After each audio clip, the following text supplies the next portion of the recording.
Right now on Morning News Now, pressure and pushback against Israel's ground offensive in Gaza. This morning, Israeli officials vowing to continue their military campaign until Hamas is destroyed, deepening the divide between Israel and the U.S. as President Biden urges a more targeted phase of war. I want them to be focused on how to save civilian lives, not stop going after Hamas, but be more careful.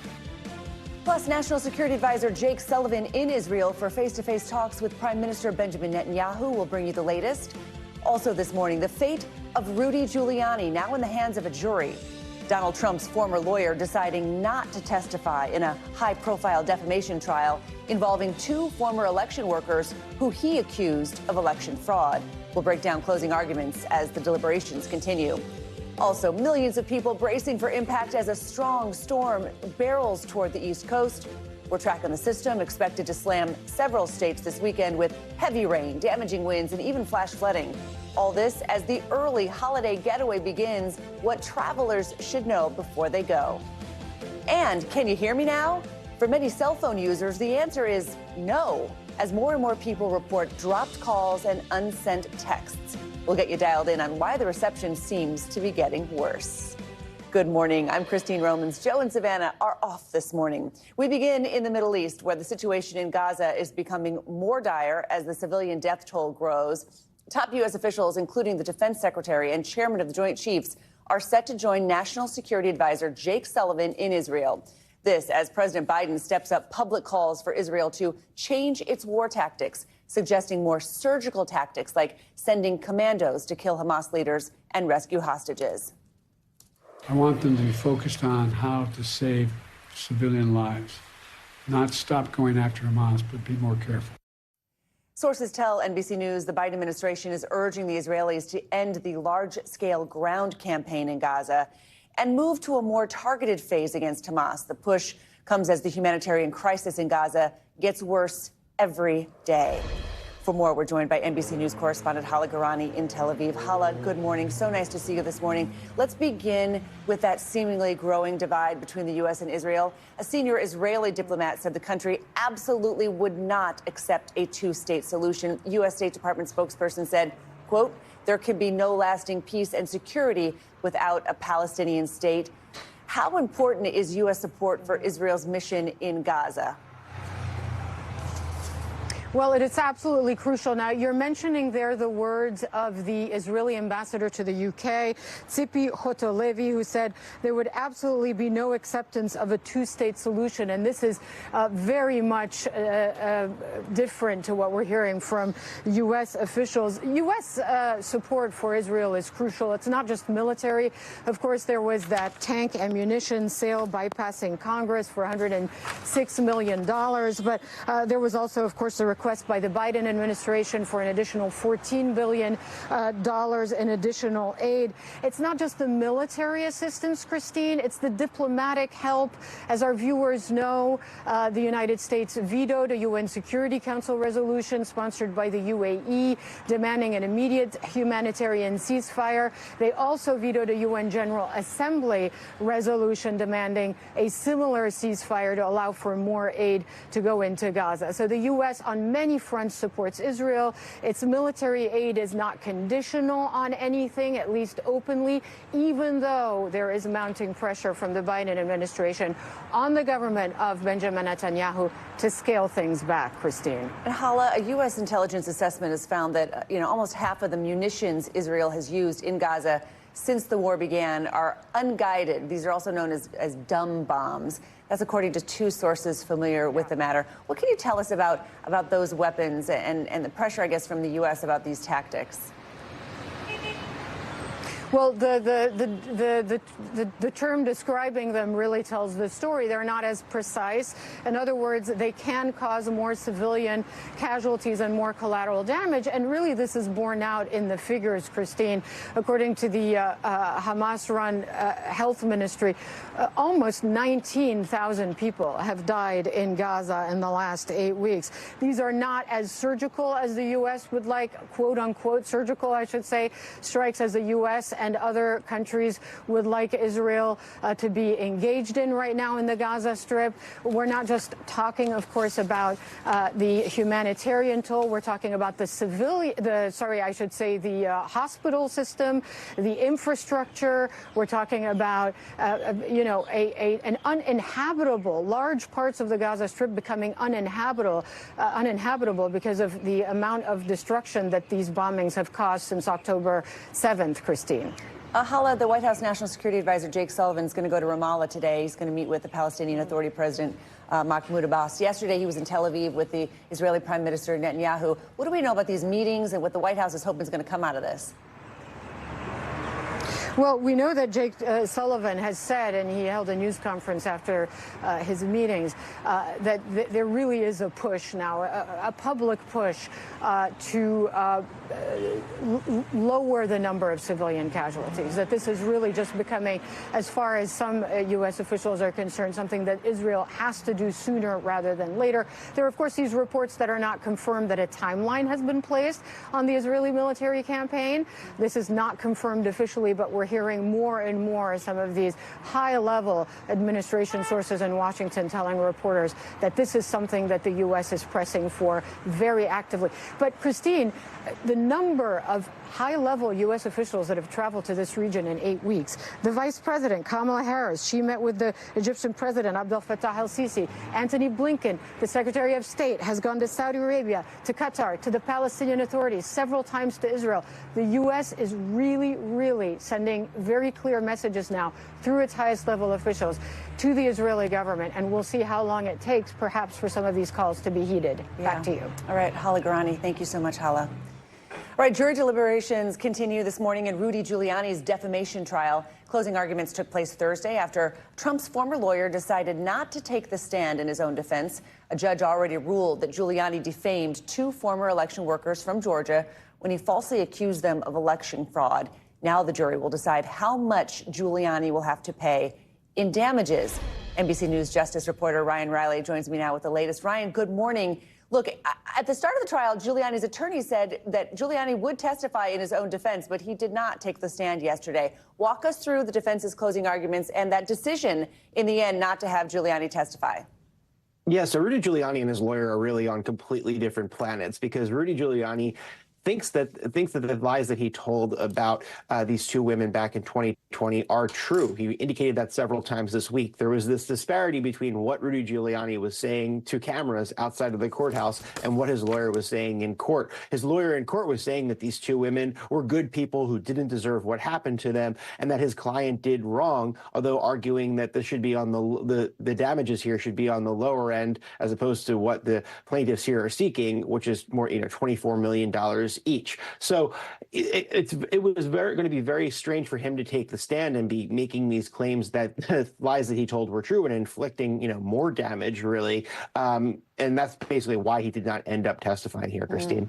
The lawyer representing the 2 former election workers asked the jury to, quote, send a message with a verdict against Giuliani. What was their final argument to jurors? Yeah, I mean, they ran through the extensive damage that this did to these 2 women's lives. They showed photos that showed what one of the women did, the daughter did, Shay Moss, by changing her look basically right after the election because she was so worried about people seeing her on the street and recognizing her. So she went into the hair salon and changed her hairstyle dramatically so that people weren't seeing her on a regular basis. The mother, Ruby Freeman, was wearing a mask, sometimes sunglasses. She couldn't operate her business anymore. They've had to move. At one point, people were sending pizzas to Shay Moss's grandmother's house with all sorts of weird toppings. They received this onslaught of racist messages. And this is all just because of some internet garbage, right? This is something that was not vetted and that Rudy Giuliani and others in the Trump orbit were putting out there. So they really just emphasized the damage that this caused to their lives. Yeah, and they played some of those messages to the jury. And I think that it was powerful to listen to that, what those women endured. Ryan, as we await the verdict then, what have been some of the big takeaways from what you've heard this week in court?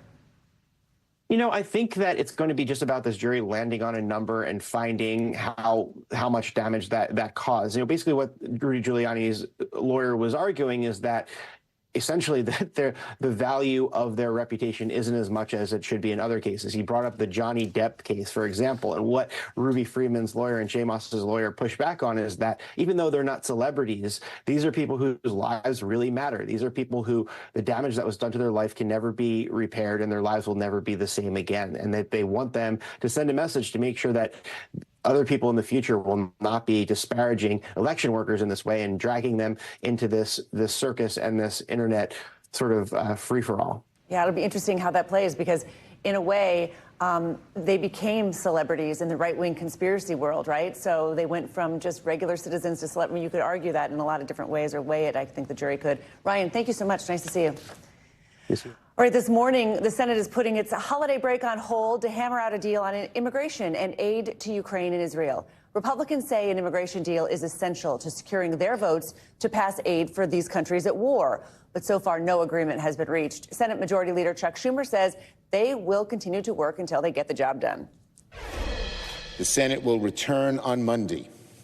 That will give negotiators from the White House, Senate Democrats, Senate Republicans, a time to work through the weekend in an effort to reach a framework agreement.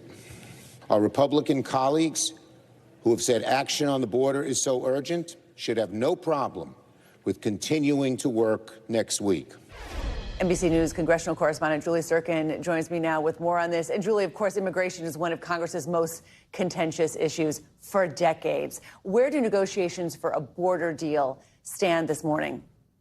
Yeah, Christine, for more than 30 years, Congress has been unable to address this issue. They've been unable to get past political polarization and move the needle forward to address the broken immigration system. I talked to Senator Sinema, independent from Arizona. She was born and raised in a border state. She's in the room on these negotiations, working with Senator Langford on the Republican side, Senator Murphy on the Democrat side, and she seemed pretty optimistic yesterday with Leader Schumer saying that the Senate will come back on Monday. You'd think that means that they're close to voting on a compromise deal, but it might be even more challenging than that. Take a listen to what she told me. Failure is not an option here. This is a crisis on the border. Arizona is depending on us to fix this crisis. And we know how important this element is to ensuring that we're fighting Putin and protecting and supporting our greatest ally in the Middle East, Israel. So certainly Schumer wants a deal before they leave town on this issue. They are close to striking some kind of framework, but they're not close to finishing that legislative text, which is extraordinarily complicated. Yeah, indeed. You know, even if they are able to reach a deal to push the Ukraine bill forward, I mean, what do they have to do to get this done before Christmas? Yeah, because remember, Ukraine aid to Israel hangs in the balance. All of that will, in theory, ride with some kind of immigration agreement to fix the asylum process, to tighten the parole process as well. And certainly there's not a lot of time. For example, Republicans are saying that Democrats are now rushing them before they even have the text finalized to take up this agreement because, again, Leader Schumer does not want to leave town without sending that aid overseas to Ukraine. The problem also is over in the House. We don't know what Speaker Johnson plans to do, and Sinema had told me she plans to clue him in and talk to him soon, but we do know Republicans over there want far more conservative border changes. Here's what Lindsey Graham said yesterday on this. Watch. We've been doing this for 90 days. There is no legislative text. The White House just got involved 3 days ago. You expect to run out the clock and get it done. I look forward to voting no to a bad deal next week. Look, what he's looking forward to voting no on is a supplemental proposal with or without immigration. That's what Leader Schumer said he will force senators to vote on. The question is, will Republicans even come back to the Hill? And Julie, quickly, tell us about who Republicans have tapped to replace former Congressman George Santos.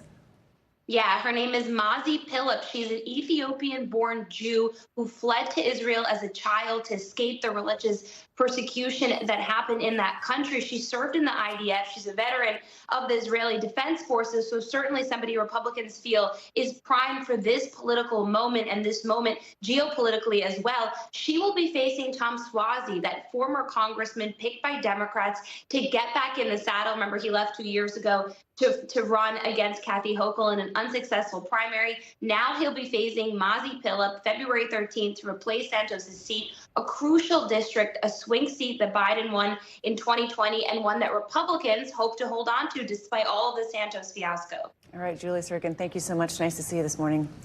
All right, let's get a look at what to expect this weekend on your morning News Now weather. Meteorologist Michelle Grossman joins us now. Good morning, Michelle. Good morning, Christine. Great to see you. And we are looking at a weekend washout once again along the East Coast. And we're looking at really heavy rain throughout portions of the Southeast starting tomorrow into Sunday, looking at the chance of really windy conditions, too, and even the chance of a few tornadoes. So let's start with today because we're looking at this developing storm system in the Gulf of Mexico. It's going to pull that moisture into the Southeast and then eventually the Mid-Atlantic and eventually the Northeast. So we're looking at really windy conditions and also really heavy rain. Could up to 6 inches in some spots. This is Saturday as it nears the coast of Florida. We're looking at it overspreading the entire state along the Gulf Coast as well into the Southeast. Torrential rainfall. We could see 1 to 2 inches per hour. And again, we could see over 6 inches of rain on top of saturated soil. That's going to lead to the chance of some flash flooding, not only Saturday, but also Sunday.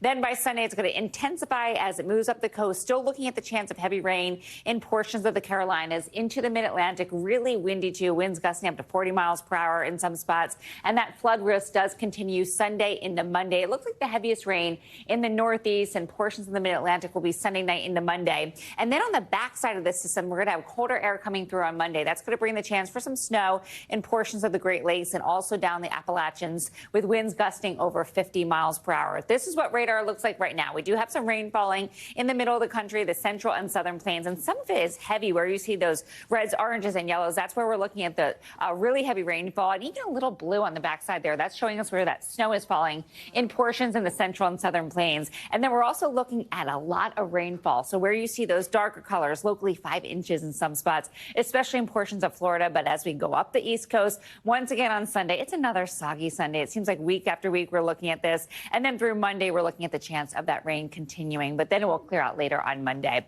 A flash flood risk on Saturday. That's where you see the darker blue colors. So Tallahassee, Daytona Beach, Tampa, Miami, also Key West. We're looking at the chance for some flooding conditions there. That would be urban, road, and also stream conditions. So we're going to watch this really closely. Yeah. But, it seems like weekend after weekend on the East Coast. Well, right? Now for the East Coast, at least wrapping presents weekend, I guess. That's what it's got to be. You're not going to be outside. To do. I know, yes, me too. Kind of a good excuse. I know, right, Michelle? Nice to see you. Thank you. Mm-hmm. Right, airlines have spent the past few months preparing for what's expected to be a record holiday travel season. NBC News correspondent Emily Ikea has more on the efforts being taken to avoid last year's travel nightmare. The Christmas crush at airports is around the corner, with a record 7.5 million people expected to take flight. Travelers hoping to avoid a repeat of last December, when bad weather set off a cascade of problems at Southwest Airlines, canceling nearly 17,000 flights in a 10-day span, stranding passengers and creating mountains of lost luggage. Look at this mess. Everybody over here is pissed. The airline CEO, Bob Jordan, assuring CNBC this year will be different. We've invested in trucks and new pads and staffing and technology. I'm very, very proud of our people. We are ready for winter. And Jordan says those changes are already proving successful. Well, Thanksgiving Day, there was snow, 97% on time, 0 cancels across our entire system. Major airlines and airports have been preparing for months to meet the holiday's unprecedented demand, with measures like new screening machines in Atlanta. While the FAA tries to curb close calls on the runway. In video we sped up to show what happened, the tail of a JetBlue plane strikes the ground in Colorado last year, when the pilot quickly pitched the airplane up to avoid the approaching aircraft, according to an NTSB report out this week. You're driving how long just to avoid flying? 23 hours. Some travelers like Tom Mullaney aren't taking any chances this year. That's how stressful last year's experience was. Yeah, I don't want to go through it again. Travelers cautiously hopeful this holiday season isn't a turbulent one. Emily Ikea, NBC News. Welcome back. We want to return to the war between Israel and Hamas. More than 2 months since the conflict started, NBC News Now anchor Hallie Jackson sat down with 2 of our reporters on the ground for a conversation reflecting on what it is like to cover such a shocking and at times unbearable story. It started off very intense. It's remained very intense. Yeah. It's been a human grind emotionally since the beginning. It started with a lot of human suffering, up close that we could see, where we could go to these kibbutzim, we could meet the people who had lost loved ones, who had people kidnapped. And there's still so much suffering inside Israel, but now a lot of the suffering concentrated in Gaza. We're seeing it from afar. I think the real challenge for us is to tell the Gaza story without being inside of Gaza unilaterally. So you can go on IDF embeds, you did one or two even, I think. But that's obviously imperfect in the sense that you have escorts with you all the time. At some point, I hope that we're going to be able to get in unilaterally, independently, and report, because the courageous teams on the ground who are sending us the material, without them, we couldn't tell any of the story. So at least we're getting something, but we're not getting as much of the picture as we'd like. And that's a huge challenge, because ultimately, especially TV reporting, all reporting, but TV reporting is about face-to-face access. Yeah. And you don't get the story the same way over Zoom. You just don't. And it's even hard to do the Zooms, for example, because the comms have deteriorated so much there. So how are you communicating with people in Gaza? Explain that to an audience. Back home, everybody's texting, everybody picks up the phone, and it's an instant connection. That's not the case here. You hear from people so intermittently. They text you, you text them back straight away, and then it's 3 days of silence. Yeah. And you wonder, are they still alive? What's happened to them? And the reality, and a lot of times, they can't get connection, you know? You have to be super aware that as much as you want to hear everything from these people, you know, they're trying to keep their families alive, they're trying to find food. I mean, we're seeing that with the other hat that I wear back home in Washington, this daylight here, this distance between the U.S., this very obviously close and strong ally of Israel, and what they want to see in what's next from Gaza. You referenced other conflicts you've covered, Hala. You've covered this region for decades.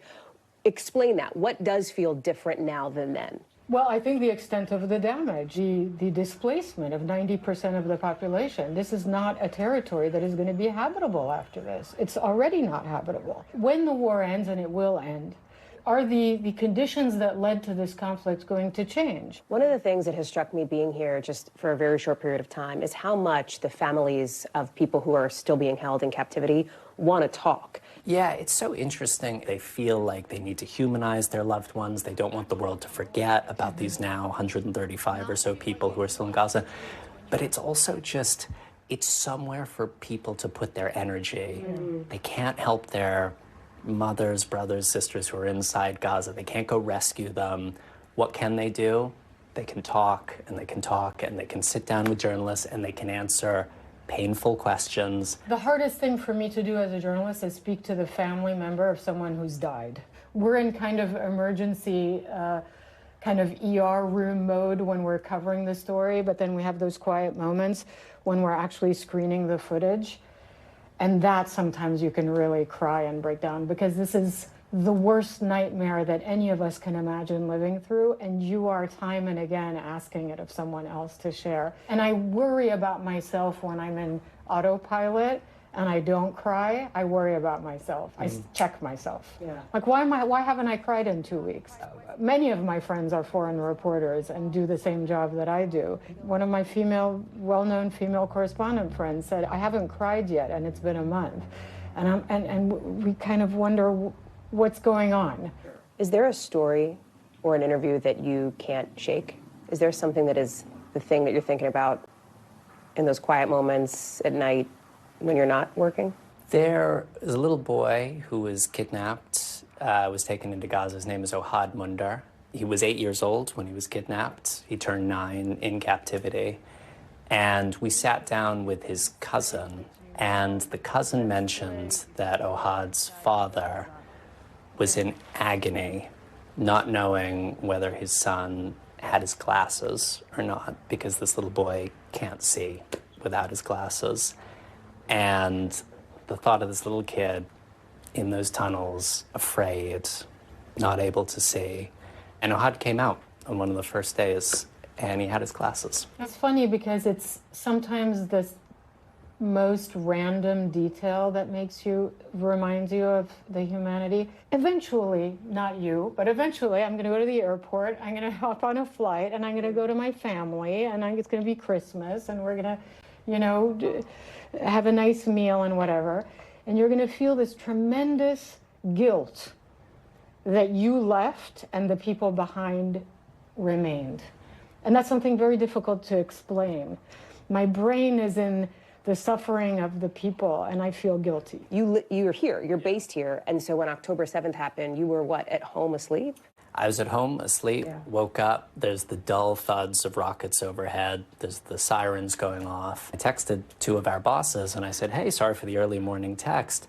There's what looks like a surprise attack, and we got to this checkpoint on one of the main highways. You know, if you imagine I-95 or something, and there's just soldiers improvising a checkpoint using their cars. So we set up and we started doing our first live shots from one of these checkpoints, and the soldiers were so amped, they were so panicked, I would say, and they were dragging anyone who looked Palestinian out of their cars and putting them on the road. And I really thought, someone is going to get killed here in the back of our live shot. You know, this might play out on, you know, we were doing specials. We interrupted this program, and I just thought anything could happen here. And it was totally out of control then, and it stayed totally out of control for a long time after that. The core of our audience at NBC News is based in the United States. How do you think about that as you're out reporting your stories through the course of the stories that you're telling? Yeah, it's a real challenge, right? Thousands of miles away, 7 time zones, completely different context. But you do try to think about people in the U.S. and what are the reference points that are going to make sense, what needs to be explained, what's self-evident.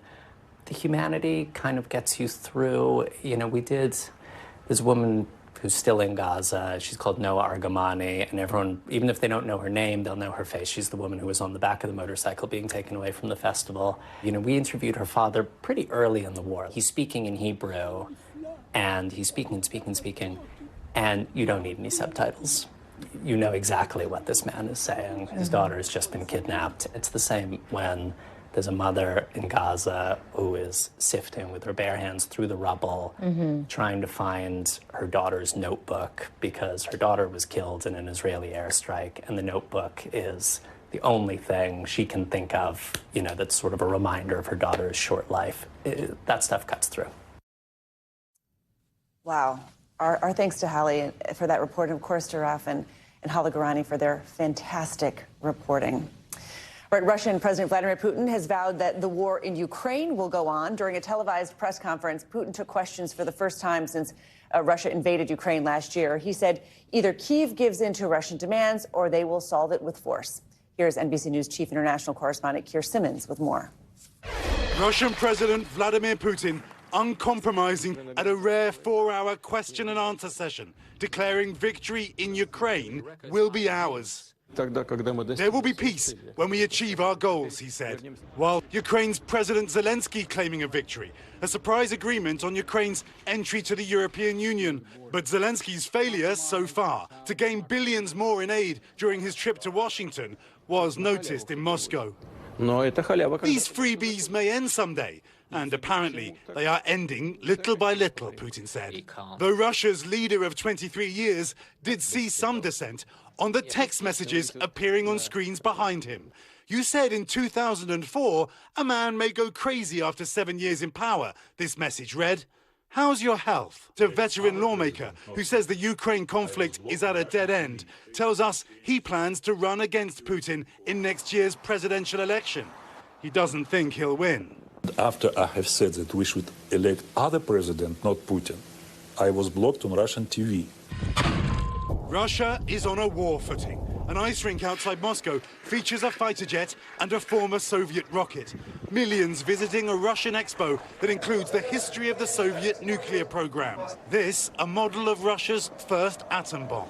We're proud of it. It's our history. We are a great country. Putin also says a deal is possible, though not easy, for detained Americans Paul Whelan and Wall Street Journal reporter Evan Gershkovich, who the U.S. says are both wrongly accused of espionage. All right, thanks to Keir Simmons for that report. Coming up, the high cost of health care, why necessary care is often left uncovered for patients with Medicare-approved plans. And buyer beware, why you might want to think twice when reading online customer reviews. This is Morning News Now. All right, we're back now with a deeper look into Medicare Advantage, those Medicare-approved plans offered by private companies. Millions of people use these plans because they're often cheaper, they promise better benefits. But hospital executives say they routinely reject claims for necessary care. And as NBC News correspondent Sam Brock reports, that can be devastating for hospitals in rural areas. This was once the geriatric psychiatry unit at Alliance Healthcare in Holly Springs, Mississippi. Now the hallways hollow and beds sitting empty. This operating room only a few years ago was doing 5 or 6 procedures a day. Now, 0. Dr. Kenneth Williams is the CEO. He says the hospital can no longer afford the unit or any inpatient care for that matter. All of this used to service people that really needed help, and now it's just totally empty. It's empty, it's gone, and it died the last few years with Medicare Advantage. Medicare Advantage is a private alternative to traditional Medicare pitched by celebrity spokesmen like Joe Namath. Medicare Advantage plans have added new benefits. 31 million people are on the plans, which are often cheaper than Medicare supplements and promise better benefits and lower premiums. But the CEOs of rural hospital systems in 6 states tell NBC News that Medicare Advantage routinely denies reimbursements for necessary care. 2006, we went from being well in the black to losing $1.7 million. Overnight. Medicare Advantage. Yeah. And all of a sudden, we went from smiling to crying. And nothing changed other than that. One government report found the top Advantage plans denied payment for nearly 1 in 5 claims that met Medicare rules. Your fight is not just to take care of patients anymore. Your fight is becoming more to get paid from the insurance company. And without the resources to push back, rural hospitals like Dr. Williams's are forced to eat the higher costs. How dire is the situation when it comes to rural hospitals? More than 300 hospitals that are at immediate risk of closure, and another 300 that could be at risk of closing in the next 6 to 7 years. When Rose Stone retired, she signed up for a Medicare Advantage plan. Rose, how long have you been coming to Dr. Williams' clinic for? 20 plus years. And did you think if you signed up for Medicare Advantage, you'd be able to continue to do that? At first, I did. She was later surprised to learn the plan didn't cover her visits. Faced with paying out of pocket, she made a difficult choice. I had to stop coming to Williams' clinic. An advocacy group for Advantage plans tells NBC News they acknowledge the challenges facing some health systems, but we need to ensure coverage is maintained for millions of seniors. Rose has since gotten rid of her Advantage plan and is seeing Dr. Williams again. You felt like you were taken advantage of. I know I was. Yeah, I know I was. Sam Brock, NBC News, Holly Springs, Mississippi. All right, thanks for that, Sam. If you're buying gifts online and you're not sure what to buy, chances are you might look at, well, customer reviews. There's also a good chance a review you have checked out is likely not real at all. NBC News correspondent Noah Pransky shares some tips on how to tell the difference between the real and the fakes. From stocking stuffers to the local restaurant around the corner, fake reviews are everywhere. Nearly half of every critique and rating you see online. There are organized fraud rings out there that are trying to create fake reviews all the time. Organized crime and fake reviews. Bet you didn't have those 2 items together on your holiday bingo card. The scammers are just getting more and more sophisticated. John Breo with the National Consumers League is sort of the Paul Revere of fake reviews, sounding alarms about bad actors illegally trying to boost sales of products and services, as well as those trying to illegally hurt a competitor's product or service. And yeah, the FTC considers posting a fake review illegal, and they're even planning to crack down on offenders next year. So how do you avoid this holiday season from getting suckered into a subpar subwoofer or sub sandwich? 5 tips. Number 1, don't just rely on star ratings. Read the text of reviews because some scammers don't take the time to add any. Especially read more of those nuanced 2, 3, and 4-star reviews. Number 2, check out the reviews on other sites too to see if you're getting the full picture. Even better, read product and restaurant reviews from established sources. Number 3, look for these red flags in online reviews. Lots of reviews published in a very short amount of time, lots of reviews published for a very new product, lots of short 1 or 2 word reviews, or lots of users posting with little history of posting anything else. Tip 4, and this is a big one, bookmark a review checker. These are sites where you can plug in the URL of an item you might be purchasing, and they'll analyze hundreds, even thousands of reviews to tell you if what you're looking at is likely real. And tip number 5, you probably shouldn't trust anything you see from an influencer online. There's a good chance that testimonial is bought and paid for. Be especially wary of reviews you see on social media. It really is the Wild West when it comes to those reviews. Nobody is really monitoring them with any degree of security, so take those with a grain of salt. Online reviews are still a great way to find great products, and hopefully now you can better cut through the clutter to avoid that next holiday disappointment. Oh, that face. All right, our thanks to Noah Pransky for that report. Coming up, phone frustration. If you've noticed more dropped calls or missed texts, you are not alone. We'll explain why your cell phone signal could be getting worse. And it's showtime in Los Angeles right now. Shohei Ohtani, officially a Dodger. More from his debut with the team and his historic $700 million contract next. You're watching Morning News Now. All right, we're back now with some financial headlines. And older Americans could soon be paying less for drug treatments in the new year. CNBC's Silvana Henao joins us now with that and other news. Good morning, Silvana. Hey, Christine, good morning and happy Friday to you. That's right. So hundreds of thousands of older Americans could pay less for some drugs as soon as next year. The White House unveiling a list of 48 drugs, from chemotherapy treatments to growth hormones, whose prices rose faster than the rate of inflation this year. Now, under a new law, pharma companies will have to pay rebates to the government because of those price increases. It's the first time drug makers will have to pay penalties for outpatient treatments under the Inflation Reduction Act. The rebates will range from as little as $1 to $2,700. The National Labor Relations Board is seeking to force Starbucks to reopen 24 stores it alleges were closed last year to discourage workers from unionizing. Employees at more than 360 Starbucks locations in the U.S. have voted to join unions since 2021. The company faces more than 100 allegations from the NLRB about union busting activity. Starbucks has denied wrongdoing and respect workers' rights to choose whether to unionize. And Google is reportedly working on an AI assistant exclusively for its Pixel smartphones called Pixie. So the information reports that it will use the information on a user's phone, such as data from Maps and Gmail, to become a more personalized version of Google Assistant. The feature could reportedly launch with the next version of the phone, the Pixel 9 and 9 Pro, next year. Christine, so not enough to switch me over from Apple to an Android. Yeah, right. All right, Silvana Henao, nice to see you. Thank you so much. All right, can you hear me now? If you feel like more often the answer is no, you may be right. According to J.D. Power, U.S. cell phone customers are experiencing more problems with phone calls, texts, and data. So why, when technology is better than ever, is cell phone service getting worse? That's the subject of an article by Time senior correspondent Alana Samuels. And this morning, we are lucky enough to be joined by Alana herself. Nice to see you. Thank you so much for being here this Friday morning. This is a story I think almost everyone can relate to, Alana. We've all had a call drop or text that wouldn't send. So dig into this issue for us. Why is cell service getting worse? What did you find?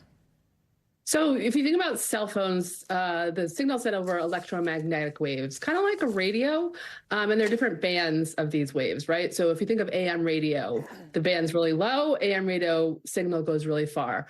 A lot of what we're doing is in the middle band spectrums, but it's getting very, very crowded. We're all sending more data and we're on our phones more. And so we're competing over limited space on that spectrum. And so some of us are getting kicked off or can't really get through. That's kind of the simple issue. There's another part too, but I'll see if you have any questions on the simple part first. So too many cars on the road is essentially what you're saying. There's a traffic jam in the middle in the middle section. You found Verizon in particular may have more problems than other major carriers like AT&T and T-Mobile. What did you find? Why is that? Well, so Verizon decided they were going to go on the high upper frequency bands of the spectrum, and that was a good idea because there was a lot available. The problem with those high bands of the spectrum is they're not very good at penetrating walls or getting around buildings. And if you're going to double down on those high frequency waves, you need to build a lot of cell towers to make sure it can get to everybody.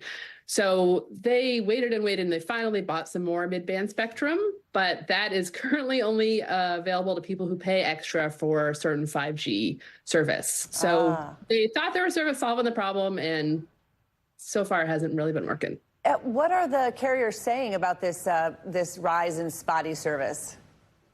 Well, they all like to point out their good service records and say people are happy, which I think you and I both know is perhaps not the case. And they say they're working on it. You know, cell phone service is a lot of tinkering. They have to move the antennas, and there's a lot of algorithms to make sure that the signal goes far enough, but not too far, or not, you know, that it doesn't interfere with other signals. So there's a lot of engineering going on. So a lot of analysts say as they roll out 5G and we kind of look for this new technology, it's going to be a rough, bumpy patch for a little while, and hopefully they're going to figure it out pretty soon. Yeah, and meanwhile, we all use it like it's a utility, a public, you know, it's something that we use every day. It's become so accustomed to being able to get that call, send that text. So I guess the question everyone wants answered is, what can you do to make our bad cell phone service better? And will it get better, or can we expect things to sort of muddle along here? So the thing that really worked for me, I couldn't make calls from my home or my office, which was very frustrating. I made sure that I could get on Wi-Fi to do a lot of my calling. And whenever you can access Wi-Fi to do calling, that's going to really help. We actually replaced our home router, with a different router, and that really helped. So getting on Wi-Fi is helpful.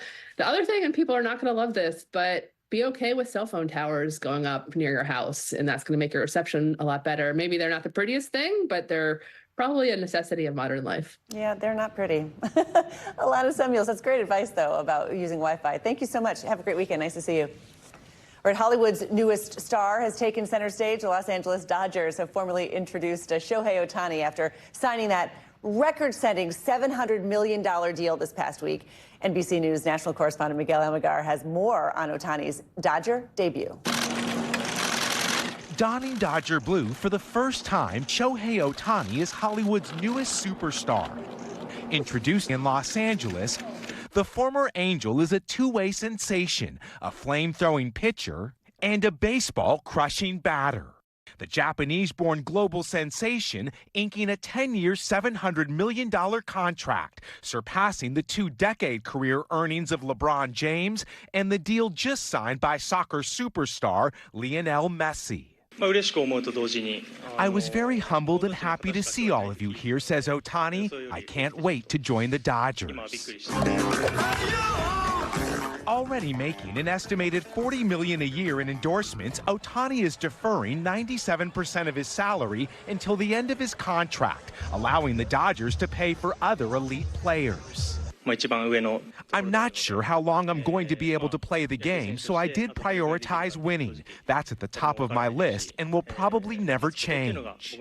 With Ohtani's jersey setting sales records, ticket prices for the Dodgers home opener are averaging close to $1,000. It's a celebrity in Japan in the mold of a LeBron James and a Taylor Swift combined. Somebody we're going to be talking about as one of the greatest baseball players of all time. The new face of a franchise and America's pastime. Miguel Almaguer, NBC News, Los Angeles. Thank you for that. Coming up, the tipping point. Holiday shoppers faced with a dilemma at the register. So when should you tip, and how much is enough? We'll get some advice from an expert after the break. You're watching Morning News Now.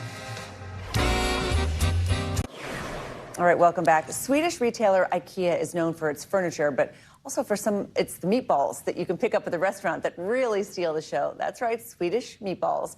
So now the store is offering a few people in the UK the chance to make the cult favorite the centerpiece of their holiday table. It's giving away 30 of these giant versions. And now, at first people thought this was a hoax, but Ikea insists it's real. These can feed up to about 25 people. To participate, winners have to comment on the company's social media posts and tag some friends they plan to share the giant meatballs with. Yum. All right, 'tis the season to give, and that includes giving back to those who helped us throughout the year. But how much should you tip? Consumer reporter Linda Baccaro from our New York affiliate WNBC spoke with an expert to help us navigate around holiday tipping. Merry Christmas, everyone. 'Tis the season to give, and that includes giving back to those who've helped you throughout the year. And we just get such good service, and we really like the people who, like our sanitation workers and the mail carrier. So how much should you give? Let's start with building doormen. Guidelines range from at least $25 each in a larger building where you have several doormen to $150. We asked Street Easy concierge Carlo Romero for advice. If it's a smaller building and you have a very personal relationship with those doormen, feel free to be more generous within your means. And sanitation workers appreciate a little extra around the holidays. Street Easy suggests between $20 and $30 each. U.S. mail carriers are prohibited from accepting cash or gift cards, so a non-cash gift is best. For UPS and FedEx, it's okay, and similar guidelines to sanitation workers, maybe $20 to $30. If this is someone who is often delivering you a lot of packages. Ultimately, tipping is very personal, and it's a gesture of your gratitude, so it should always be an amount that you're comfortable with. For a babysitter who helps you part-time on a regular basis, 2 days' pay is considered appropriate. For a nanny, for example, someone who is working with you every day, perhaps 1 to 2 weeks might be more appropriate. For a housekeeper, 1 week's pay is a nice tip if you can manage it. And if you're wondering when to start giving these holiday tips, well, it's not too early to start. All right, our thanks to Linda Picaro for that report. According to the personal finance site Bankrate, 15% of adults say they plan to increase how much they tip this holiday season. All right, we end this hour in Easton, Connecticut, home to the state's Christmas tree capital. People there have been buying their tree at one particular farm for years. As NBC News Now anchors Kate Snow and Zincle Esamoah show us, there's a tradition that's catching on in the community. In the Connecticut countryside, there's holiday spirit by the acre. Families come from all over to Maple Row Christmas Tree Farm in search of the perfect pine. But in addition to the farm's fun sights and sounds, there's another holiday tradition that makes Maple Row a little more memorable. A Christmas tree farm tailgate right in the parking lot. Hey, it's tailgate time. Zincle and I had to try it out, of course. Oh, it smells good. We brought cocoa, cookies, cheese, and company. Cheers. My husband Chris and our dog Bowie joined us, along with Zincle's friends Kaylin and James. Our best efforts, no match for families like this one. Wow, thank you. Who've been carrying on the tailgating tradition for 7 years. What are you making? Meatball parm. Meatball? What? And we thought our cookies were fancy. Oh my gosh! Meatball parm, barbecue, and even elaborate cocktails. Cheers! Some families staying out here all day long to celebrate tradition. You don't have to come and stay all day, but you do for some reason. Why is that? What's special about it? Well, because it's important to make time together with your family, especially around the holidays. We've done it since we were little, so now we're starting, hopefully, to pass it on to our kids. Okay, all right, you ready? Yeah. Let's go for a hayride. Once our bellies were full, a ticket to ride. The task at hand, find a tree. Oh, they're so pretty. You're getting a little tree. A New York-sized tree.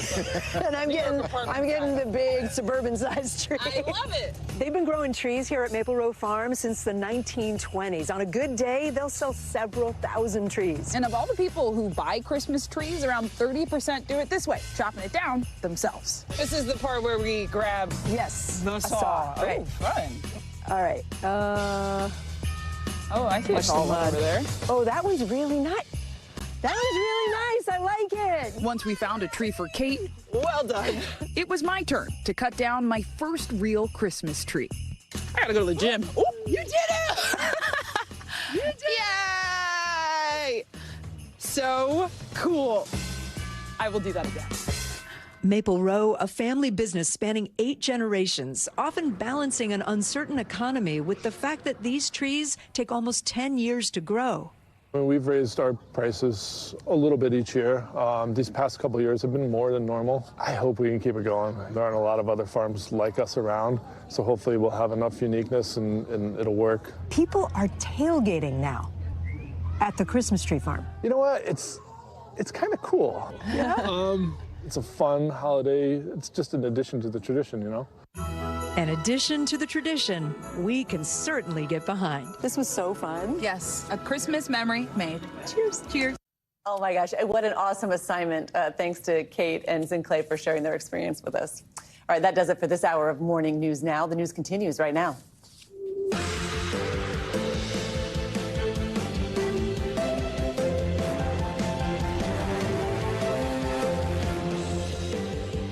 Good morning and happy Friday. I'm Christine Romans. Joe and Savannah are on assignment this Friday morning.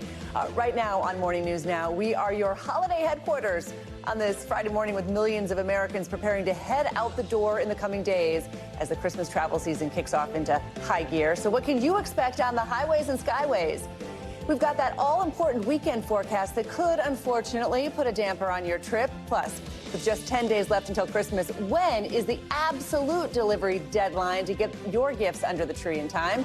Your questions answered. We'll also be watching a key meeting in the Middle East this morning between top security officials representing both the U.S. and Israel. It's a critical face-to-face as tensions flare between two staunch, long-standing allies. The Biden administration now urging Israel's leadership to end that large-scale ground offensive in Gaza. But Prime Minister Benjamin Netanyahu defiant, assuring world powers that the war will not end until victory is achieved. We're on the ground in a moment. Plus, the growing fallout surrounding Vladimir Putin's year-end press conference. The Russian president defiant over his war with Ukraine, insisting there will be no peace until Russia's goals are met. And later in the hour, something on the lighter side of the news. It's our can't miss list with the return of that colossus of confectionery, Willy Wonka, to the big screen. But we begin with the holiday travel frenzy. Just 10 days until Christmas, and travelers will soon swarm our nation's airports as they head to their destinations for the holiday. Airlines have been preparing for record numbers this year. They're hoping to avoid a repeat of last year's travel nightmare. NBC News correspondent Tom Costello joins us from Reagan National Airport, where he must have a cot somewhere in that airport, Tom Costello, because he does spend so much time there. How's it looking, Tom? Yeah, good. By the way, the police chief here once offered me my own locker. You're absolutely right. Listen, I just checked with the FlightAware misery map. Not a lot of misery. This is a great day to fly. Keep in mind now, people are flying earlier because they can work remotely, and then they're flying later, again, working remotely from wherever their Christmas destination is. So we expect 115 million people to be traveling, driving, or flying over the extended Christmas break. Now, if you remember, if you were caught up in that Southwest Airlines meltdown last year, you may still have nightmares. Countdown to the 2023 holiday rush, and Southwest Airlines is promising there will be no repeat of 2022. We are ready. We've invested in trucks and new pads and staffing and technology. I'm very, very proud of our people. Many travelers still have nightmares after a snowstorm triggered last year's Southwest meltdown. Nearly 17,000 flights canceled, hundreds of thousands of passengers left stranded, and mountains of lost luggage. Look at this mess. Everybody over here is pissed. Fast forward to today. Southwest says it has now invested heavily in de-icing equipment, revamped its computer system, and has plenty of staff for this year. Thanksgiving Day, there was snow, 97% on time, 0 cancels across our entire system. And this year is on pace to be a record breaker. The nation's airlines expecting more than 39 million passengers over a 14-day period, nearly 3 million a day, with the FAA expecting a peak on December 21st of nearly 50,000 flights in one day. Major airlines and airports have been preparing for months to meet the demand, with investments in technology like new screening machines in Atlanta and hiring aggressively to support the volume. And airlines know more people means more bags. Because most passengers now are only bringing carry-on bags, United is retrofitting their entire domestic fleet. More overhead bin space, able to fit every carry-on bag. Other airlines are also making more room in the overhead bins. One reason so many of us are traveling this year, it costs less. Airfare is down 12% from where we saw it last year, as well as, gas prices are down quite considerably from 2022. Gas prices now below $3 a gallon in more than 20 states. So if you're planning to hit the road for the holidays, you'll have company. 104 million people will be driving, with the biggest traffic days predicted to be Saturday, December 23rd, and Thursday, the 28th. Okay, back here at the airport, Christine, I made a huge mistake yesterday, and I'm just going to tell you the story so you don't make it yourself out there. I made my flight by the skin of my teeth 2 minutes before they closed the door. Why? I didn't go on the TSA app and check what was the pre-check line like. What are all the TSA lines like? They were long, and I mean barely made it. So download the TSA app, My TSA, and check what the lines are like before you go to your airport, wherever you are. Yeah, Christine? those apps have been a lifesaver. But I'm telling you, this Christmas, I'm driving. We're driving 14 hours. I'm going to avoid the airports. I'll listen to you, though, talking about it. 14 hours, okay. Yeah, all right, yeah. enjoy that. Yeah. All right. Road trip. Gas prices are cheap. All right, nice to see you. Thanks, Tom. Speaking of the holidays, there's just 10 days left until Christmas, and many of us are scrambling to get those gifts ordered and packages in the mail. So the big question, how much longer until it's too late for your gift to arrive in time for the very big day? To answer that, let's go to NBC News correspondent Marissa Parra. She is at a UPS store in Coral Springs, Florida. Good morning, happy Friday, happy shopping, happy shipping. Let's start with the big three carriers. What are their Christmas-specific deadlines, Marissa?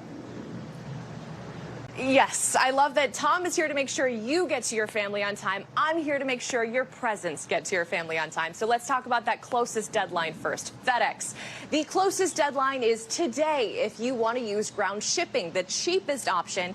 But here's the good news. It's not too late if you can make it here on time today, because as you can see, there are other options. The thing is, you just have to pay more. And you can see the deadlines for all of those, including same-day shipping. That is next Friday. Now let's go over to UPS. Now, ground shipping is going to depend on the package. It's going to depend on where you live.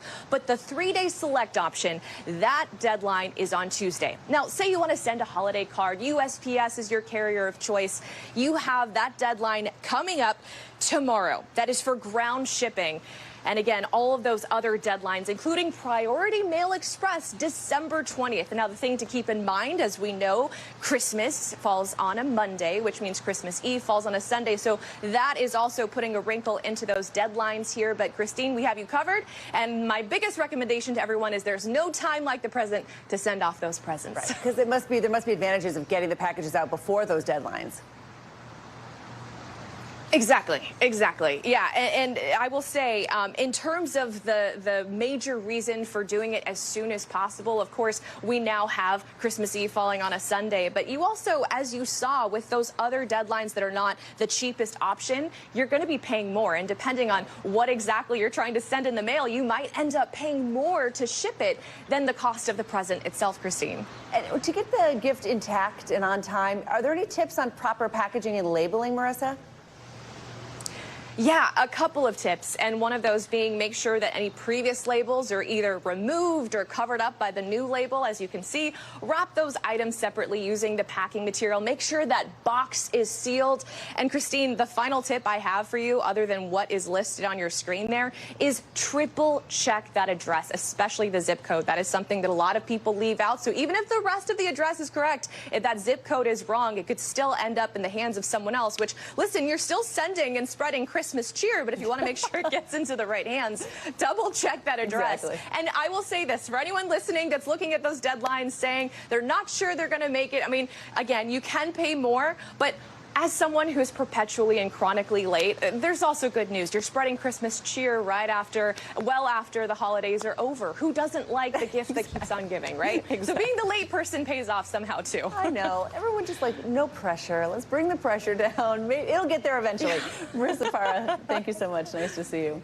All right, let's get a check on your morning news now. Weather for a look at what to expect this weekend. Meteorologist Michelle Grossman joins us again. Good morning, Michelle. Good morning, Christine. And we are looking at a weekend washout once again on the East Coast. We're looking at a developing storm system that's going to bring that moisture up from the Gulf. So we're looking at really heavy rainfall, up to 6 inches in some spots. Also some really windy conditions. In addition to that, we're looking at the chance for severe storms. So we'll go all through it. Here's today. We're looking at some rain in the southern portions of Florida. So it's going to be persistent, but it's going to be confined to the southern portions of Florida as it kind of gets its act together. And then as we head towards tomorrow, this is where the action is going to be, especially in the state of Florida, along the Gulf Coast, into portions of the southeast. Notice all those bright colors, the reds, the oranges, the yellows. That's indicating that we are expecting very heavy rain in spots. We're looking at high rainfall rates, so torrential rainfall at times. You see even a little purple here, so we could see some thunderstorms as well. That could bring some hail, the chance of a few tornadoes, and really gusty winds. So severe storms, nocturnal storms at night. That means it's at night. So we're looking at that potentially dangerous situation Saturday night. Now, this is Sunday. As the system moves up the coast here, it's going to intensify. That means it's going to get windier. We're going to see it deepen a bit. We're looking at some really heavy rain throughout the Carolinas on Sunday, strong winds, and the flash flood risk does continue. So we're looking at flash flood risk tomorrow in portions of the southeast, and then by Sunday into the Carolinas, and then by Sunday into Monday. That's where we're going to see the heavy rain moving into portions of the mid-Atlantic, also the Northeast. Notice on the backside of this system, we're looking at some cold air coming in. That's where we're seeing the blue, the pink, that's your mixed precipitation. And then we're also looking at some snow for the Great Lakes and the Appalachians as that cold air kind of gets wrapped in the storm on Monday, and then it's out of here on Monday. So let's take a look at radar. What we're looking at right now, we're looking at some rain showers, even a little snow along the Canadian border where we're looking at that blue. We're also looking at some heavy rain in portions of the Midwest, down through the central and southern plains, also looking at some heavy rain right now. Again, that's where you see those brighter returns. And then on the backside of this, we're seeing some wintry precipitation in portions of Kansas and Oklahoma and also Texas. The Pacific Northwest, we're looking at a little bit of moisture there too. Otherwise, we're going to see some sunshine in the Southwest, also in portions of the Northeast. A really nice day in the Northeast today. Temperatures above normal for this time of year. Also sunshine throughout the Carolinas. That's good news because we're going to see that rain setting up tomorrow. Rainfall forecast. This is a big one because we're expecting a lot of rain, generally 1, 2, 3 inches, but a lot of spots could see over 3, 4 inches, and some spots could see over 6 inches of rain. And that's especially where you see that red color along the coast there. We're going to see the potential for some coastal flooding. It's not just the southeast, it's not just the Carolinas, the mid-Atlantic, the northeast, into parts of New England. We're also looking at the chance for heavy rain. So that includes some major cities along I-95, Boston, New York City, Philadelphia, D.C. You want to check with your airlines as you head out and about this weekend, especially in the mid-Atlantic Northeast on Sunday. Saturday, we're looking towards the southeast, so if you're flying out, it's going to be tricky on Saturday. There is a flash flood risk because we're looking at that heavy rain, torrential downpours, saturated grounds. That's going to lead the chance to some flash flooding for Tallahassee, Daytona Beach, Tampa, Miami, into Key West. It is going to be a miserable day on Saturday. Saturday night, we're particularly concerned about the chance for nighttime tornadoes. 8 million people at risk. We're looking at winds gusting up to 60 miles per hour. And hail risk, it's low, but still it's there. Flash flood risk extends into portions of the mid-Atlantic, into the Northeast Sunday. And the Monday morning commute in portions of the Northeast is not going to be great either. And then it's finally out of here later on Monday. Wet, wet, wet. Again. A wet weekend again. Yeah. All right, Michelle, nice to see you. Thank you. Mm-hmm. Right now to the Middle East, where the U.S. is urging Israel in face-to-face talks to scale down its ground campaign in Gaza and to do more to protect civilians. Meantime, several alleged members of Hamas have been arrested and accused of planning anti-Semitic attacks in Europe. NBC News chief foreign correspondent Richard Engel joins us now from Jerusalem with the latest. National Security Advisor Jake Sullivan is visiting Israel and the West Bank. And one of the first things he said is that the United States stands with Israel and is not trying to tell the Israeli government what to do, as the Biden administration is encouraging Israel to move to a new, less destructive phase of its war in Gaza. As Israel continues to attack Gaza with the full force of its military to overthrow Hamas, 2 U.S. officials tell NBC News the Biden administration wants Israel to transition from a high-intensity military campaign to a targeted one, focusing on intelligence-driven commando raids and more targeted strikes. National Security Advisor Jake Sullivan in Israel today saying it's up to the Israeli government to decide when and how. There will be a transition to another phase of this war, one that is focused in more precise ways on targeting the leadership and on intelligence-driven operations.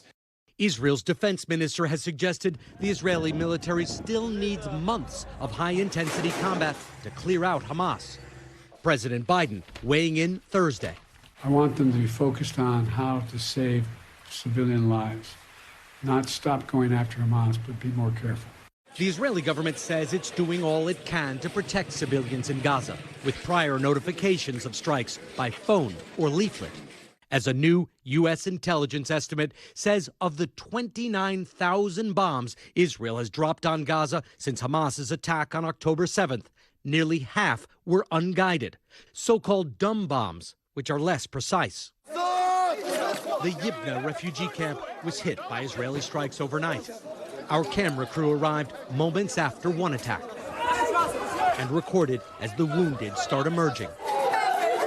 Children carried down the narrow alleys, some eventually making their way to a hospital. Ghazal Abu Shara shaking uncontrollably in shock. Arab and U.S. officials in the Middle East tell us they fear Israel could defeat Hamas in Gaza, but make more enemies in the process.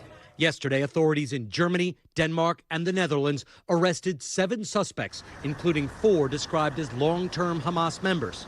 They're accused of plotting to attack Jewish institutions across Europe, as the U.S. is also on high alert for terror threats, elevated after the war began. The Israeli military overnight said it recovered the bodies of 2 soldiers kidnapped on October 7th in Gaza. Both were 19 years old. All right, Richard Engel, thank you so much for that. This morning, we're getting an inside look at an Israeli hospital where wounded soldiers are being treated. NBC News correspondent Hala Garani reports from Tel Aviv.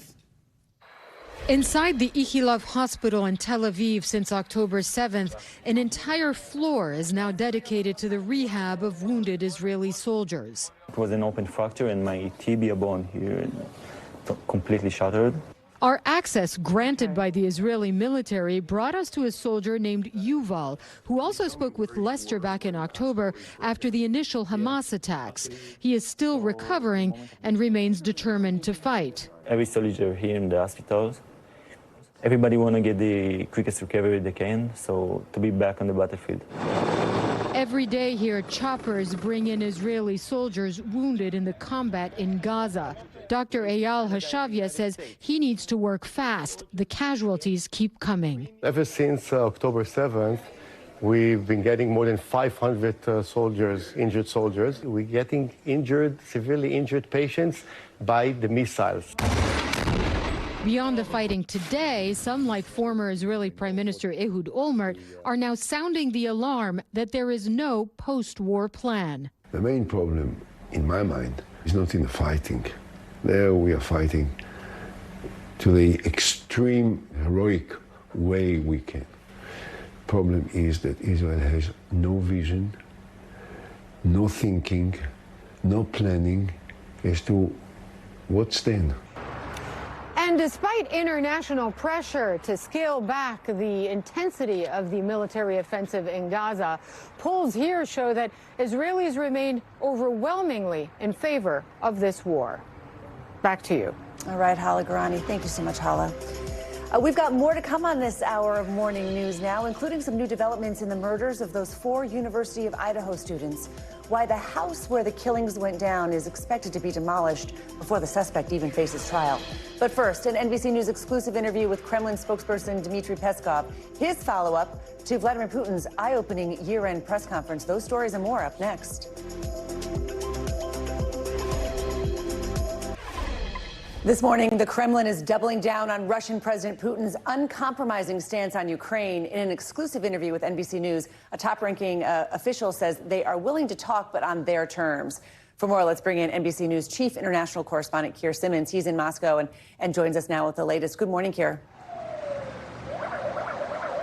Christine, good morning. After President Putin's hardline rhetoric yesterday, the Kremlin's spokesman telling NBC News that those talks are always something that Russia would want, talks with the US, but that Russia maintains that it wants to achieve its long-standing goals in Ukraine. Up until now, here in Russia, it has been illegal to describe what Russia calls its special military operation as a war. But Dmitry Peskov, in our interview, told us it is a war he blames on the West. This morning, as Ukraine was hit by another Russian drone strike, Kremlin spokesman Dmitry Peskov accepting that what Russia has called a special military operation is now more than that. It is a war now. It is a war, of course. It is a war.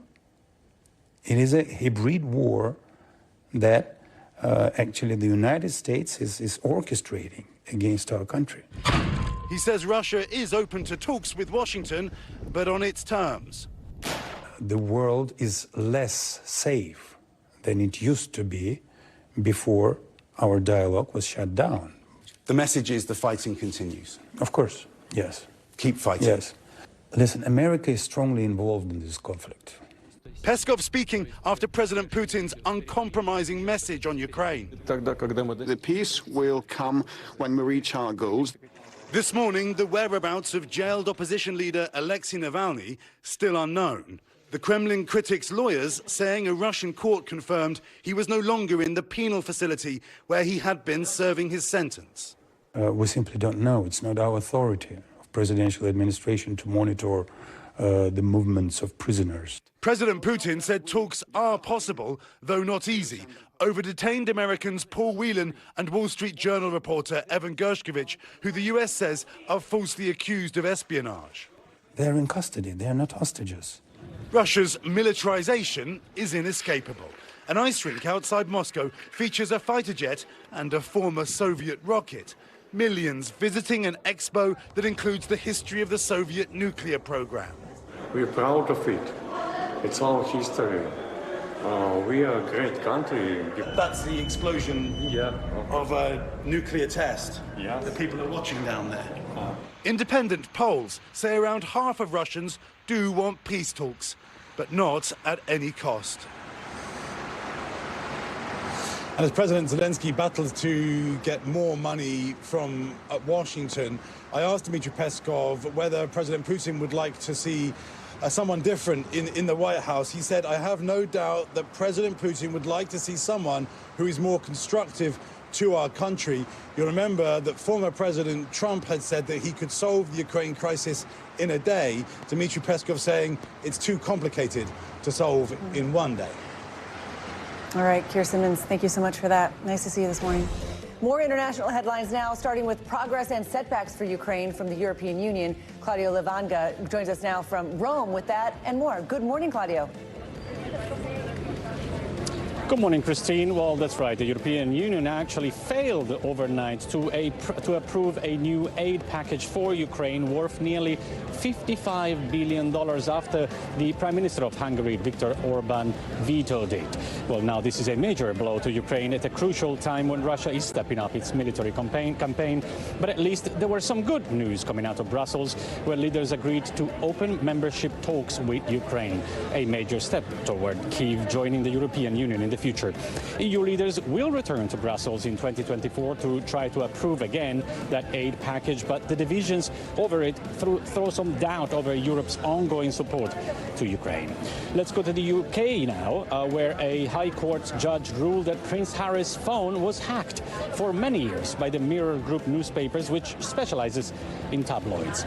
The judge said there was extensive phone hacking of his phone between 2006 and 2011. The judge said that considering the distress caused to Harry by articles based on this unlawful information gathering, he awarded the Duke of Sussex about $150,000 in damages. And let's end this tour of the world with the ongoing row between Guyana and Venezuela over the disputed territory of Essequibo.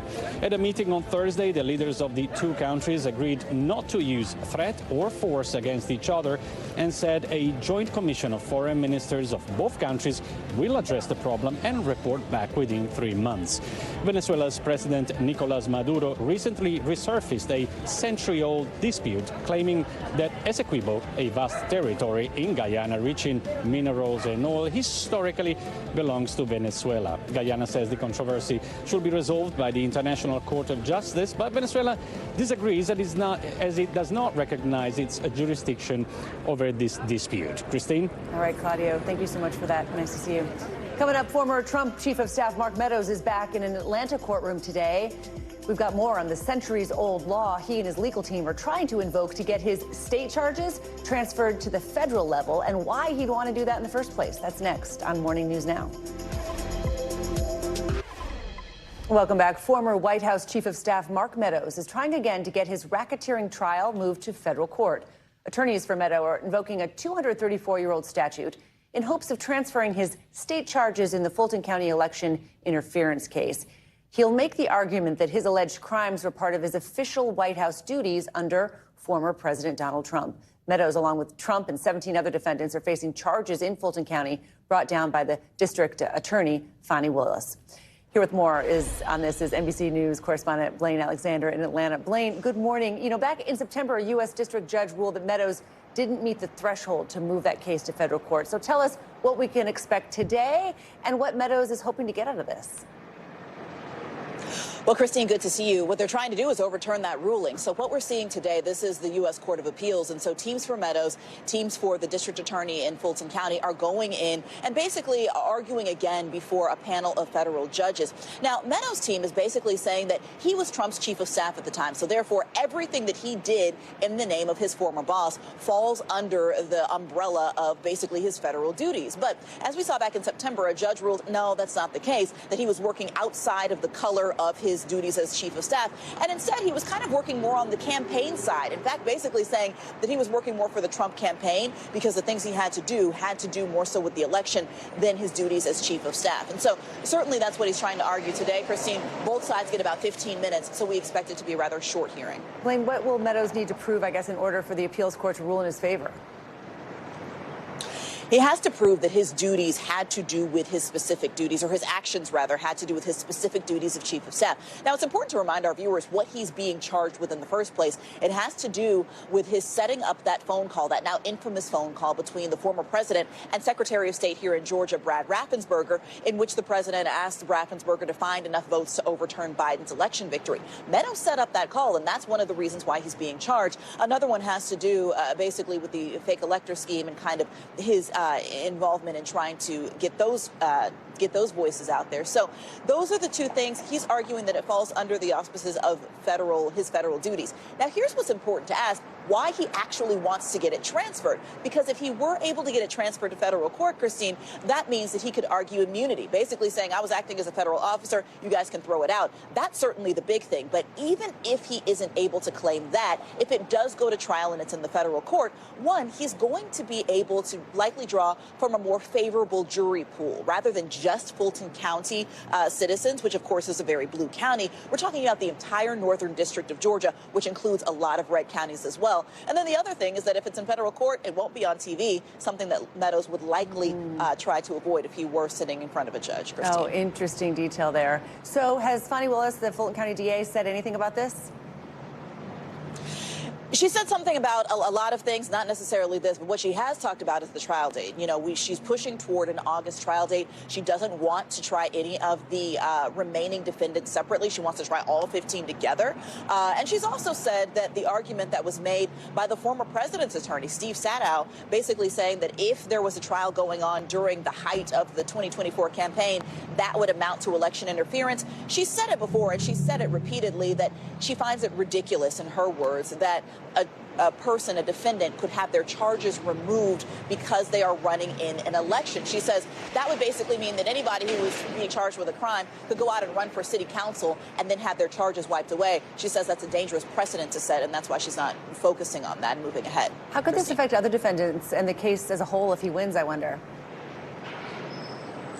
Well, I think that, you know, certainly a lot of people are looking at this. There are others who have kind of tied their, almost kind of on his coattails, if you will, wanted to remove their cases to federal court as well. The fake electors come to mind. Certainly, they've argued that they should be removed to federal court. And so certainly, if this is removed to federal court, it would set an interesting precedent, although he has the strongest argument out of anybody that it should be removed to federal court as former chief of staff. Christine. All right, Blaine, thank you so much.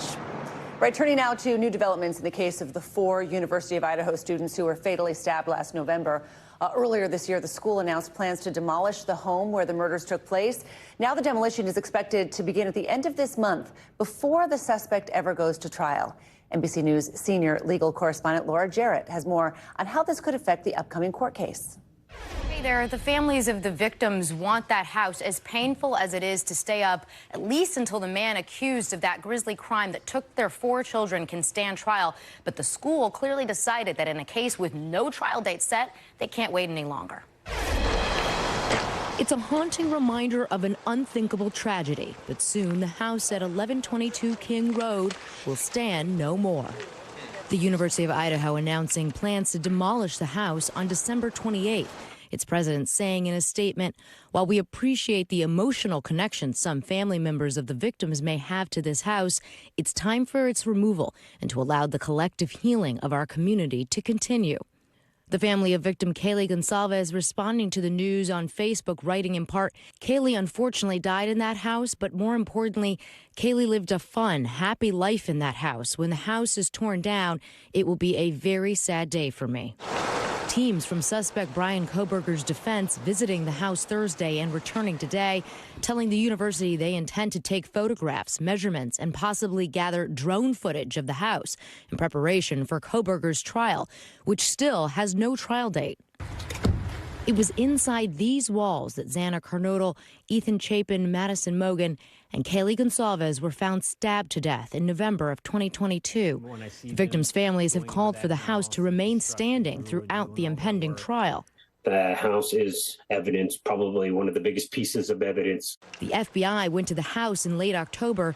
The university saying they asked to gather information that will let them create a physical model of the home for trial so prosecutors can map out what they say happened that night. A knife sheath, police say they recovered from the bed where Kaylee Gonsalves and Madison Mogen were found dead on the third floor of that home. Prosecutors allege that Kohberger's DNA was a statistical match to DNA taken from the knife sheath. According to court papers, one of the two surviving roommates was in her own bedroom on the second floor, where Xana Kernodle and Ethan Chapin were killed. She told police she saw a man in black clothes and a mask walking past her, and that she stood frozen as that man walked toward the sliding glass door leading out of that house. Meanwhile, the University of Idaho campus turning a new leaf in the new year. We are there for one another. We care for one another. We support one another. As for Kohberger, a judge entered a not guilty plea on his behalf back in May, and he said through a former attorney he believes he will be exonerated. Back to you guys. All right, Laura Jarrett, thank you so much.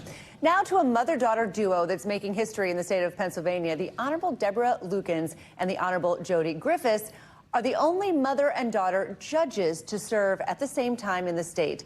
Today Show anchor Savannah Guthrie has a look at how they got there. Deborah Lukens and her daughter Jody Griffiths say they never dreamt of becoming attorneys, let alone judges. Like so many, their paths were not always perfectly planned out or what they expected. I found myself single at 34 years old, and when I went to tell my parents, my father's first thing out of his mouth was, "Good, now you'll go to law school."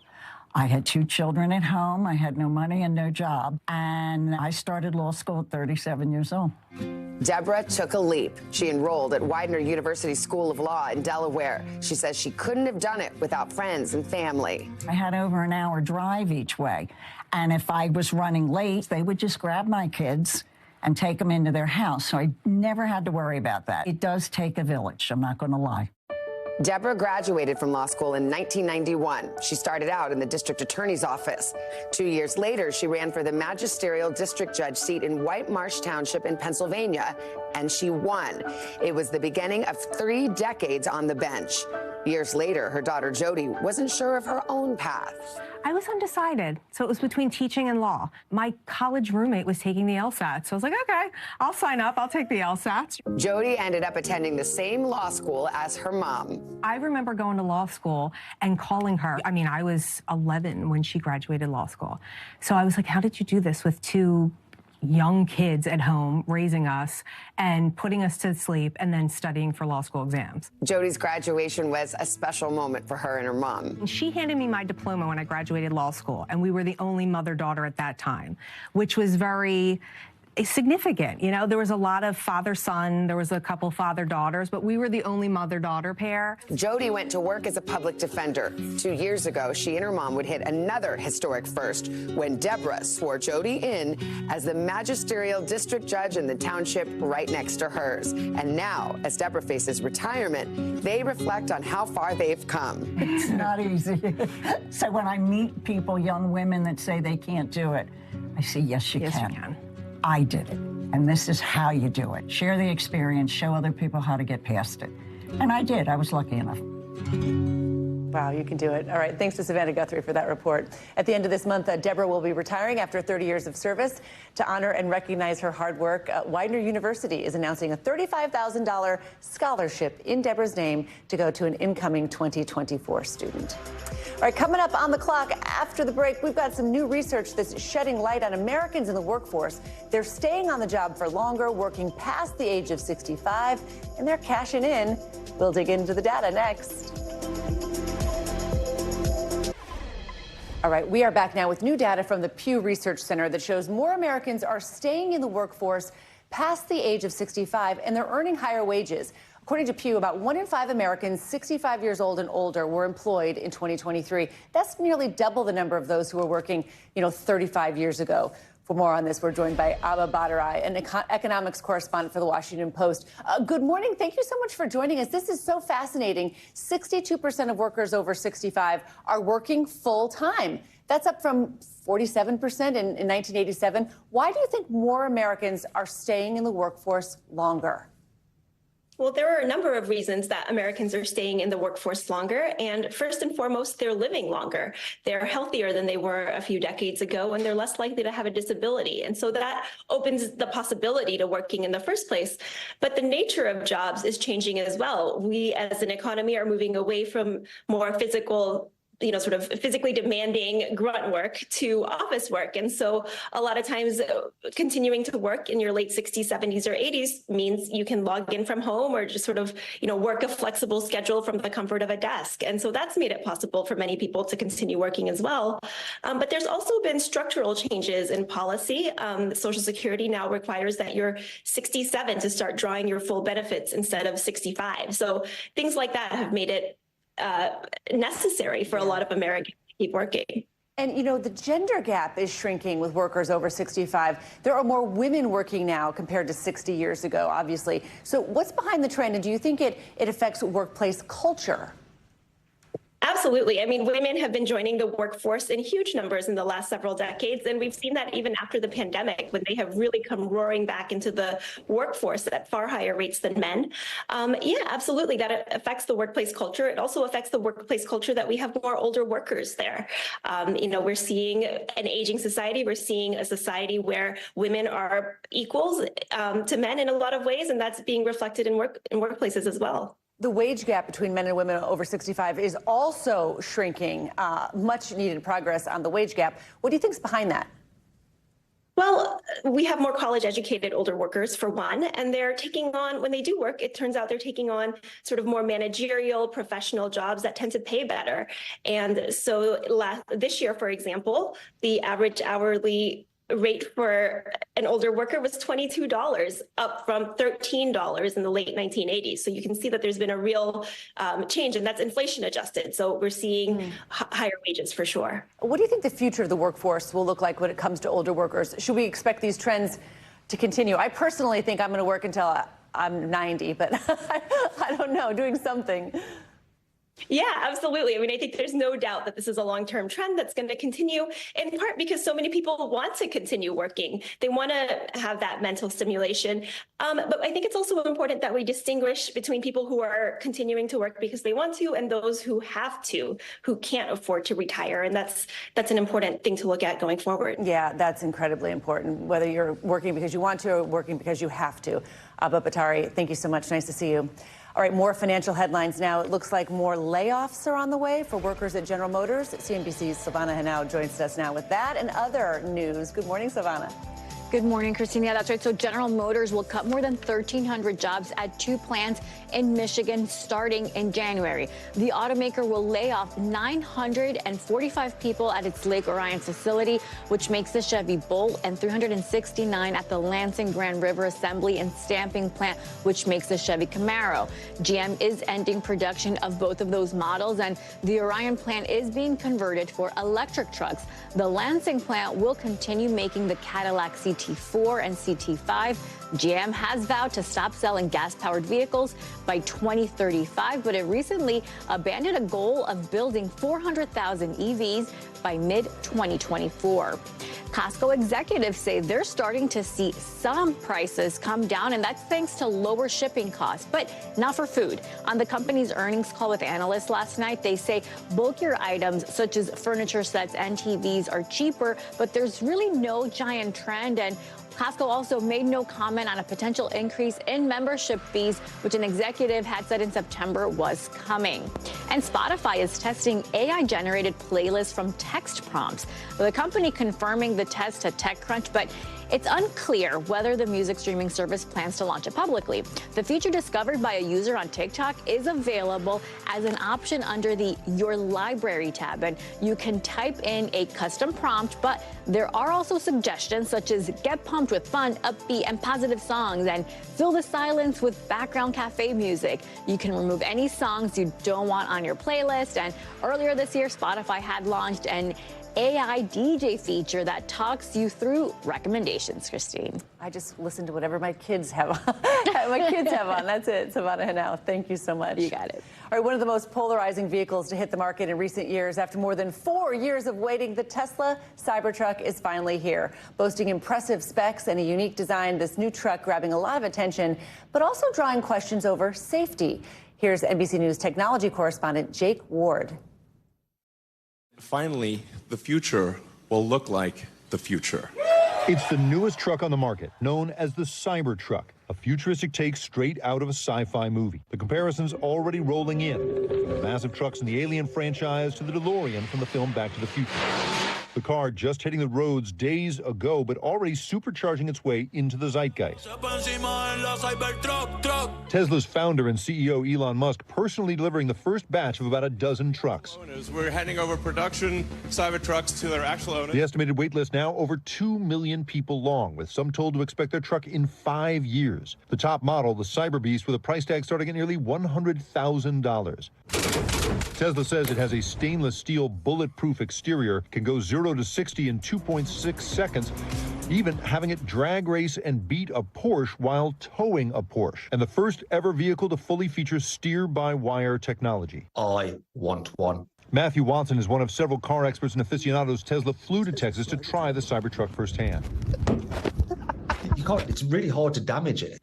A lover of gas engine cars, Watson says it's still one of a kind in the market right now. Tough as you like. You're not buying it necessarily for why some people would buy an electric car. You're buying it because it's a Cybertruck. But some safety experts are not sold. A lot of vehicles are being sold as kind of like manhood accessories. While they say the Cybertruck shares safety concerns common to other EV trucks, such as higher weight and rapid acceleration, it also has unique challenges. The ultra-hard, cold-rolled stainless steel poses some challenges, we think, in crashworthiness and also poses a threat to pedestrians in many ways. The concern is its stiff steel exterior, one that could cause more harm to, quote, softer cars. Musk addressing these industry safety concerns. This has passed all of the regulatory tests and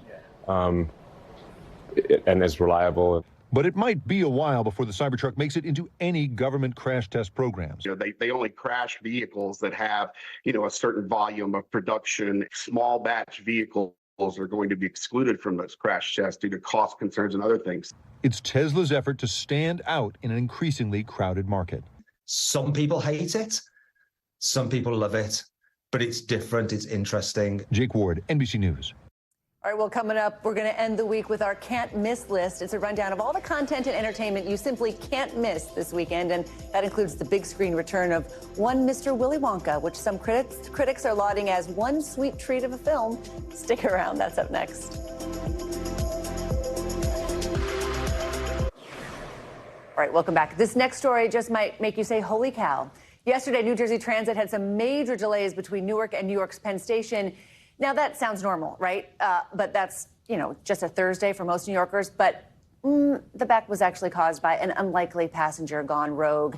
Take a look at this. That's a loose bull. It looks like Longhorn, right? Who simply took off down the tracks. Crews chased the liberated bovine as it ran through Newark Penn Station. The fiasco kneecapped train traffic for nearly an hour and obviously left witnesses stunned. People couldn't believe it. Authorities said the bull was eventually captured and will be sent to a local sanctuary. Thankfully, no injuries were reported. No one knows where it came from either, but I guess you could say the bulls are running on Wall Street and on the train tracks. And finally this hour, it's Friday, which means it's time for your weekly can't miss list. All the movies and shows you cannot miss this weekend.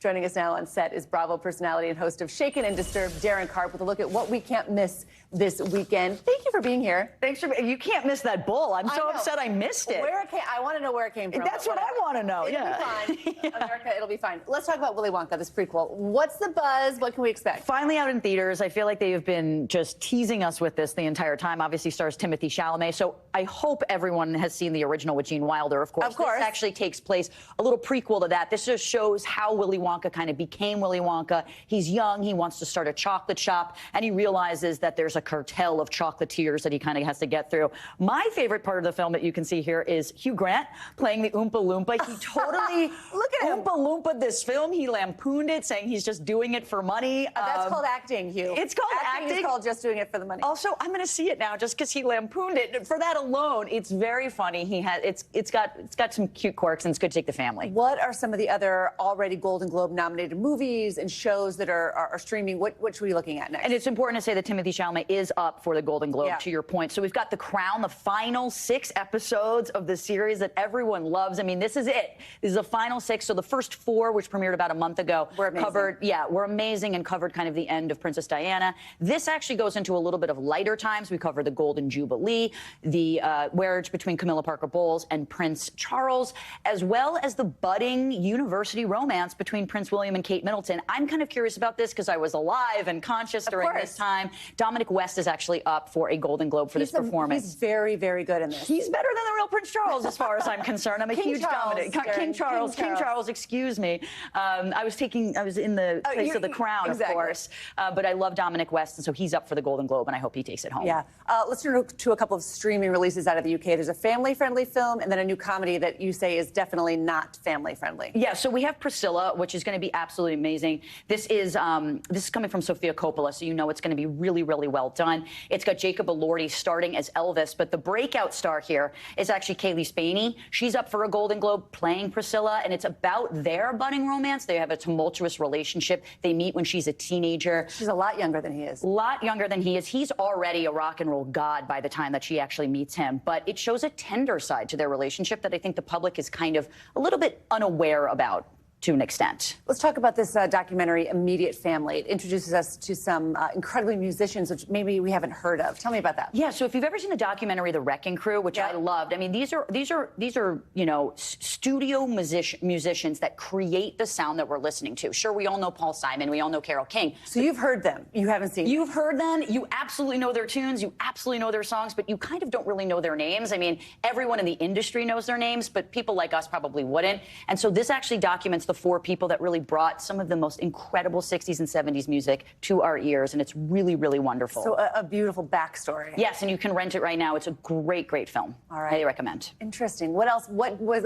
If I have 2 hours for one thing this weekend, what should it be? Okay, well, if you're a family person, I do Chicken Run Dawn of the Nugget. I cannot believe it's been 23 years since the first Chicken Run came out. I don't know if you saw the original. I don't think I did. Now I have to see the original, and I have to see the original is fabulous. I mean, granted, I was only 12 when this one came out, but it's fabulous. It's brought to us by the people who created Wallace and Gromit.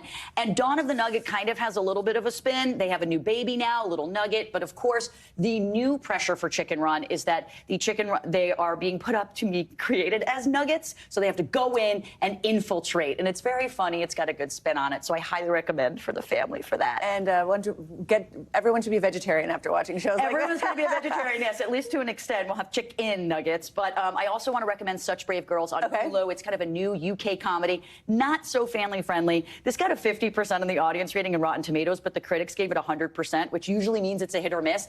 I love it. It's brought to us by Kat Sadler. I think it's really funny. It's kind of gross out? Not gross out. It's a tragic comedy. It kind of takes childhood trauma and spins it on its head. So it has a lot of things that we can all relate to. The father leaves them, and then it's just the mother and the 2 daughters. But it's very funny. It's very hysterical. It's a coming-of-age kind of trauma story, if you will. And then I want to ask you about this. Some something I haven't never heard of. Someone called Taylor Swift. And I don't know. Have you heard of her? Yeah, No. I don't know. She's apparently a big star. Apparently you can lot rent of potential her, for that you Taylor can rent Swift. her Eras Tour. She's actually up. The movie is up for a Golden Globe as just being a huge, massive box office hit, which is a new category in the Golden Globes. I don't think the Oscars are going to take the lead from the Golden Globes here, but you know it's amazing. It's a billion dollars. All right, nice to see you, Darren Carp. Have a great weekend. You too. All right, that does it for this hour of Morning News Now. The news continues right now. Thanks for watching. Stay updated about breaking news and top stories on the NBC News app or follow us on social media.